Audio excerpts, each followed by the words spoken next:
Anna here. Today I am not going to be my happy self because I am going to war. I am going to destroy my opponent and take over all of the important landmarks. And this I'm going to do in War Chest, an abstract game by AEG where you are going to try to take over certain spots on the board with your unique units that you're going to use every game. And every game you're going to use other units depending on what kind of team you want to use or what kind of battle you want to relive in a War Chest. I'm first going to show you how the game is going to work and what kind of nice stuff comes in the War Chest box, and then I'm going to tell you if I had any fun destroying my opponent in War Chest. In War Chest, your goal is going to be to place all of your control markers onto the board and by that winning the game. At the start of the game, every player is going to draft their own team, so you're going to have a unique set of 4 units. And then we're going to take 2 of every unit and put them into our bag, so that is going to be our starting hand. Every round from then on is going to go in the same way. We are going to take 3 units into our hand, and with these 3 units we are going to do our actions, beginning with the player that has initiative at that moment. So there are 3 types of actions you can do. You can do placement actions, you can do discard coins face down actions, and you can do discard coins face up actions. So first of all, the placement actions. If you want to place something, you are going to pick one of your units and you're going to put it on a place that you control. So if all of your control spots are already filled up, you cannot deploy a new unit. Second thing you can do with placement actions is bolster. If you already have a unit onto the board and in your hand you have a second one of that unit, you can bolster it by placing an extra unit on top of it. Why this is important, I will show you later when we're going to discuss combat. The second kind of action that you can do is a discard coin face down action.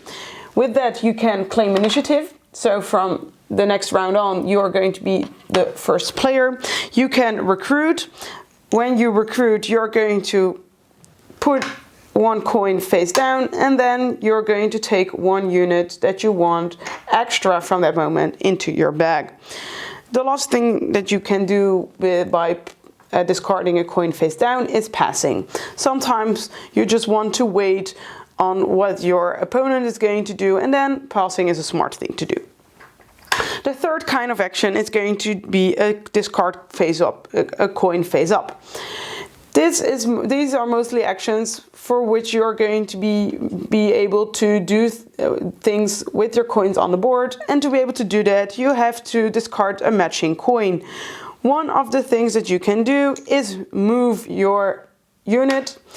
If you want to do that, you're going to show to your opponent that you have that unit, and then you're going to be able to move that unit. A second thing that you can do is control.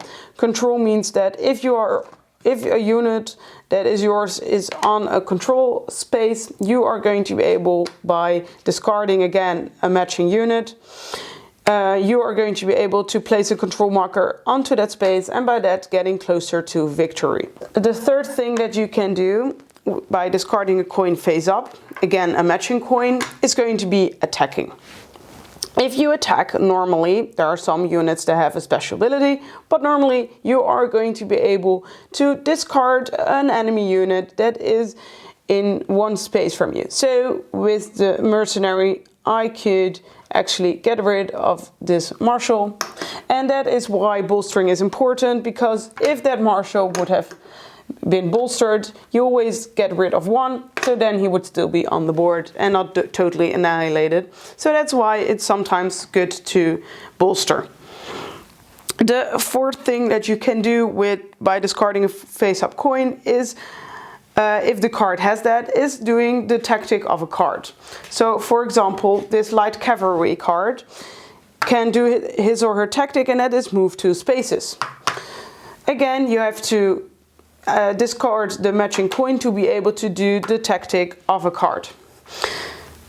As you can already see, all of the cards have their own special abilities, and also some have restrictions. If a card has a restriction, you can see this by an X. So for example, this archer can only attack by using its tactic, which says that it can only attack 2 spaces away. So you cannot attack a unit that is next to you, because archers, apparently this archer does not have any melee abilities. They're just going to be able to pick up their bow and shoot at a target farther away.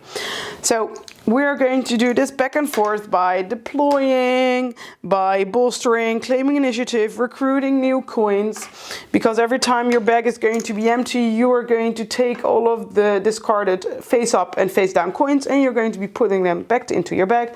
So in that way, you are going to be able to get those units that you bought into your bag. We are going to continue doing this until one player has placed all of their control markers, which is 4 in a game of 2 when you play with 2, and then the game is going to be over, and the player that did that is going to be the winner of the game. I'm also just going to show you some of the cards that we have right here, because like I said, the cards are going to be unique. We have the swordsman here. That swordsman, after it attacks, it may move. I already showed you the light cavalry.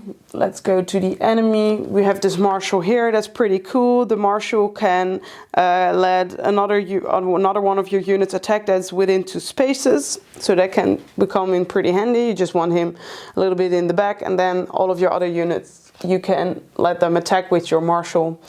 Your pikeman is also very interesting, because when a pikeman is attacked by an adjacent unit, remove a coin from that unit. So you really want to only attack a pikeman with your archer, actually, because the archer is not going to be adjacent. So that's a good counter against that pikeman. And just like that, we have even more units, which you can all see in this box, which all come in the game. So depending on what you are going to be drafting, every game is going to be different. First of all, let me show you the components, guys, because they are so good in this game. They're of this very high quality poker chip material, and they just make this nice clanking sound when you put them together and maliciously think of how you're going to destroy your opponent. And they have this nice sheen over them. Just going to try to show you that. And it's really, really cool, and I really like them to play with them. It just felt immediately like the battle was more important, just because you had these very nice pieces to play with. The box is of course a little bit different than you're normally used to. It's like this pretty square box, and it has this magnetic clasp. And then all of your pieces are going to be sorted in this tray with this plastic overlay, which is very important to fix to the pieces, because otherwise the next time you're going to take the game out of your box, you're going to hear that horrible, horrible sound of all of your pieces dropping down, and you just don't want that to happen. So remember that when you buy the game. And you have these very nice embroidered bags, which you are going to use to put and of course draw your pieces from. So overall, the quality of this game is superb, and it's just something that I immediately wanted to show you guys right off the bat in my review. So now that we've talked at length about the great quality of this game, I am of course going to tell you if the game is actually any good. And I have to tell you guys, this game is so much fun, and it's so strategic. And I just love that every time you can play with another team, and every time you're just finding new strategies to do, and depending on what kind of team your opponent chose, your team is going to be better or worse. And that's also something in the rules. They say for a beginner's game you have some setup teams, but after that you're just going to draft your team, also of course depending on what your opponent is going to choose, because some units are better at some swift attacks, and others are just more of the stay in the back and make sure that the other pieces are going to shine, because they buff up other pieces. So you don't want a whole team of buffers. You want a team that is flexible, of course, and can attack but also defend at the same time. Also, the interesting thing in this game is, of course, that you win not by destroying your enemies, but by taking these spots on the board. And taking the first spots is pretty easy because those spots are close to your home base, but after that you have to venture in opponent's territory and snatch one of the territories that your opponent has. And because the more units you have of a certain unit, of the more pieces you have, coins you have of a certain unit, the more you can do with that unit. But if you choose to buff that unit up by placing more tiles, more coins on it, and by that making it harder to disappear from the board, you are going to have a harder time doing actions with them, because you just used an extra coin onto the board to make it stronger, but now you have less coins in your bag to do actions with that unit. So I thought it was a very interesting balance, because now you have to choose between buffing them up but also losing some flexibility. And yeah, that's just interesting. It was very interesting to me, those tactics. And also, it's sometimes you really want to wait on what your opponent is doing, because then you can counteract it. So it can be also pretty important to make sure that you're the first player, but you don't want to use any important coins on them. Also with buying you new units and stuff like that. Sometimes you just have a team that's really aggressive and you just want to go out there immediately, but sometimes playing the waiting game is also better, because then your units are not going to be destroyed immediately, because you're not going to get that coin back, guys, when it is destroyed. It's going to go out of the game, and all of that trying to buy it and getting it into your bag is all for naught then. So you really have to make sure that when you put a unit out on the field, you're actually going to have some usage out of it before it is going to die. So that's right in there. That's an important decision to make, to maybe buff it up or not buff it up. It's just every round is going to give you new choices to make, and those choices are very, very interesting. Also, because you are back building, you cannot predict everything. Every round you have to check, okay, I now have these 3 coins. I hoped, of course, that I would maybe draw something else, but now I have to make it work with these 3 coins. And I always like it when in the game there's also some randomness, but you can plan accordingly because you are the master of what is in your bag. So sometimes putting units out on the field is just smarter, because then you're going to cycle more quickly through your bag and get the coins that you want.